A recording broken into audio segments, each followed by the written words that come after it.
Hey there, it's Anonymous Tea, where we spill the tea anonymously. Hello, everyone. Hello, YouTubers. Hope you guys are all having an amazing day today, sending good vibes, sending positivity, sending blessings, and good energy to each and every single one of you. Thank you so much for tuning in.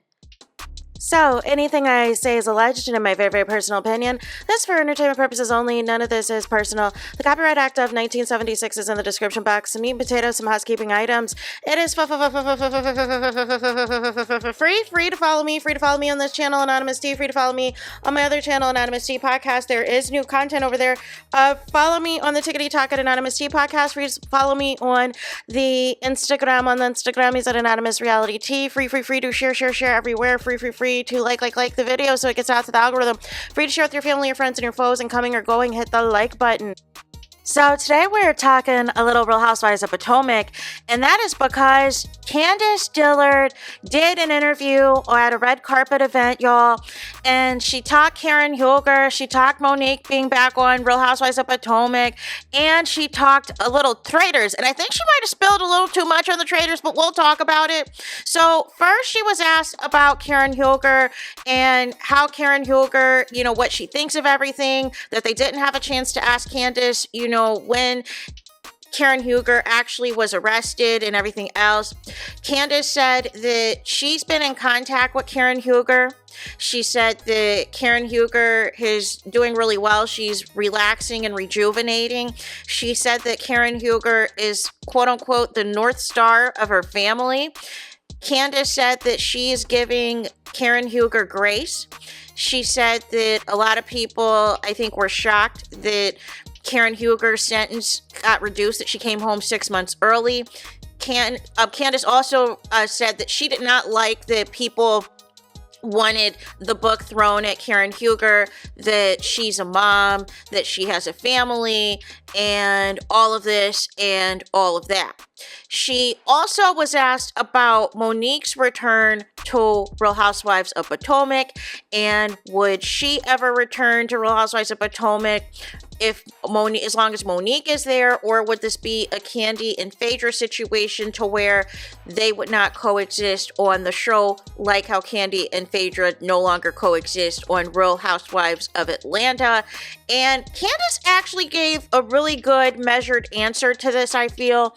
She said that, for her, she's got a lot of great opportunities that's happening for her right now. She says she's a mom. She's got a family. She said she's never going to turn her back on a show like Real Housewives of Potomac that gave her the platform, that gave her the audience of the people who knows who she is and everything else. She said that she's a Christian, she believes in God. She said if God tells her to go back, she'll go back. But she says as of right now, it's not in the cards for her to go back. But she basically said as well that essentially there's nobody or no person or no situation that is going to stop her from going anywhere. That it's not going to be a contingency plan or whatever else. Like, she'll go wherever. So I found that to be interesting as well, because previously it was kind of seemed in older interviews that maybe that was not the case, that, Candiace would come. But maybe now things have changed, things have evolved with motherhood and everything else, and certain circumstances and things have changed for, both parties, right? Because since then, Monique, of course, went on another reality show, but now Monique is divorced. And Candiace now, she has a family, she has a child, everything else, so it's a little bit different for her. Also, you guys, she was asked about the Traitors. Now, of all the questions that Candiace was asked, this was the only question that she did a post on or had a part of her social media. She did not have the Karen Huger question or the Monique or Real Housewives of Potomac question, but she specifically had the Traitors question on here, right? So they were asking her what she thought of the Traitors, and Candiace was like, well, can I spill a little bit of tea? And I'm thinking to myself, this might be a lot of tea. But what she said was, She loved the Traitors. She said she had no idea what the Traitors experience was going to be like for her. She said that at first she wasn't sure if she was going to enjoy the experience because she was concerned about the challenges, rolling around in hay, rolling around in the dirt or whatever else, and the physicality of some of the challenges involved. But she said it was the best experience. She said that they had the best cast. She said the cast deserves several Emmys for putting the cast together the way that they did, that she had a lot of fun. She had a lot of she enjoyed a lot of it. However, you guys, she said though that everything was going well until a certain point. And she wants to cuss out a specific person at the reunion. What I'm reading in between the lines of this, because I know Lisa Rinna's on the cast and Candiace still follows Lisa Rinna, but she does not follow Portia. Here's what my spidey senses are telling me, right?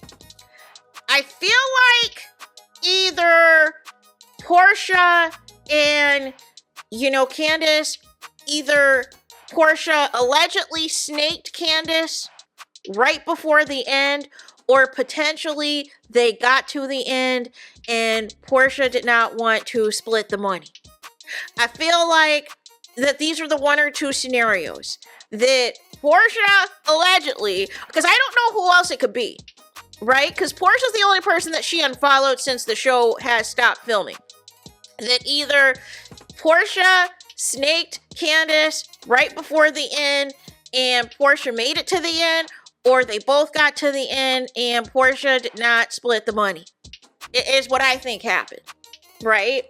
And I think that might have been, maybe that's why Candiace is pissed off, because maybe she feels allegedly that Portia chose a check over, their friendship. But to keep it a buck, y'all, Candiace and Portia, I mean, they're not really like friends like that. Like they're co-workers, they were cool, but they've had disagreeing opinions on different things as it pertained to their franchises as a whole. So none of the less. And I think Portia is also cool with Monique. So I'm not surprised that they've had another falling out and everything else. If it is Portia that Candiace wants to cuss out.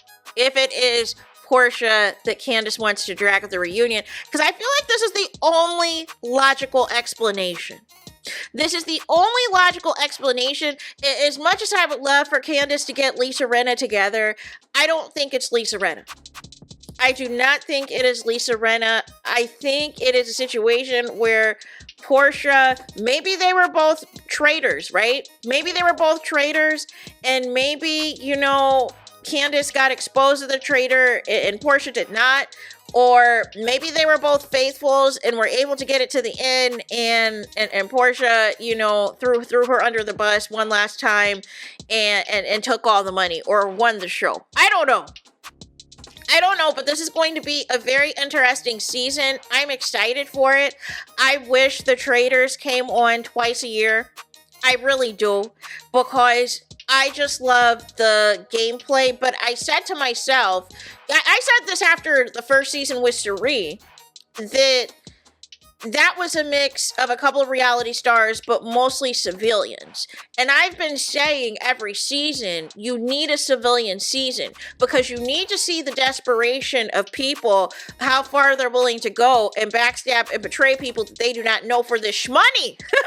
That's why you need the civilian season. That's why I feel like shows like Big Brother and Survivor will never go away. Because the one thing I love about Big Brother is that you have live feeds and you get to see how far people are willing to go to lie, cheat, steal, and cry and manipulate a situation to get what they want. And literally seeing it real time on Big Brother of somebody taking over somebody else's HOH completely and completely manipulating the situation as far as who they want nominated, who they want to get evicted, and everything else. Like, it is wild. But, when you're in that confined environment, like even the Traitors, even though they film in Scotland and I think they can go back to their hotels at night, it's still a game. It's still strategy. It's still talking about alliances. So I cannot wait for this show to come back and everything else, because I feel like it's a unique show. It builds on, you know, the big brother of it all, but it just gives everything that it needs to give. And this is why CBS needs to bring back Celebrity Big Brother. But nonetheless, I'm yapping. But that is it. That is all for this video. Es todos, es final. It is finito for this video. Please let me know your thoughts in the comments. Please do not forget to like, comment, and subscribe. Hit the notification bell so you're notified the moment I post new content on my channel. And with that being said, I'll talk to you guys again very soon.